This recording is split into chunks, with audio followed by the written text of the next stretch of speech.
Okay, so this would be an interesting lecture because here we'll actually take a look at a demo in terms of how you can actually create your own Foundry resource. Guys, this is very important because when we have to do things programmatically, because eventually we would be working on our Azure AI projects client library as well, and see how you can actually build your agents using that. So I'd say it's quite important that you need to have your say resources created. So best way is click on Microsoft Foundry, and here you can go to Foundry and just say create, right? So we are interested in creating a Foundry resource. Now, as you can see, it picks the Azure subscription, which is good.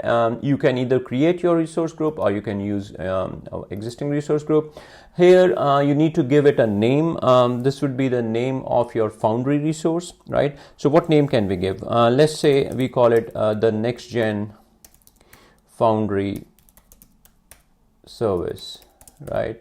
So we're just calling it Next Gen Foundry Service, and the region is East US. That's fine. If you want, you can actually change the region as well, but maybe I'll leave it default.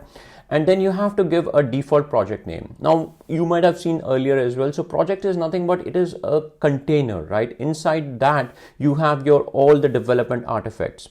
But this container is actually used for managing your permissions, your monitoring, anything cost related work that you need to do. So all this is managed through the container. And normally it will come up with a default project name, which is proj default.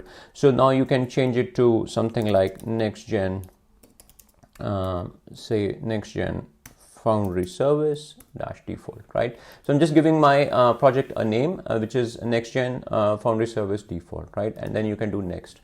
Now here, a lot of things have changed, which was not there previously. What Microsoft is saying is that for your agent service that you'd be using, you can bring your own resources. What I mean by bring your own resources, if you go here, you can actually select your existing resources. If you want to deploy certain models, you want to use Cosmos DB, any kind of vector search capabilities that you want to use. Then for AI search, if you already have a resource, you can use that, or for storage account also, you can either create or use it, right? So we'll keep everything as default right now because we're just doing it for our learning perspective. Then networks, again, you can go for selected networks, you can disable access, you can go like a private endpoint, but again, we'll keep it in all networks. Identity, very important, guys. Again, this would be important from a programmatic point of view as well. So let's say you created a user, what kind of permissions you need to assign to your user. So you need to assign a role which is Azure AI user. Now, once the user has Azure AI user, then that person can actually, let's say, create development artifacts within that project. If you want to manage the project settings, then you need Azure AI Project Manager. But for our work, I think Azure AI user should be good enough. Again, we'll just leave it to system assigned. Again, encryption, we will just simply use Microsoft managed keys. If you want customer managed keys, then you have to give your Azure Key Vault details, right?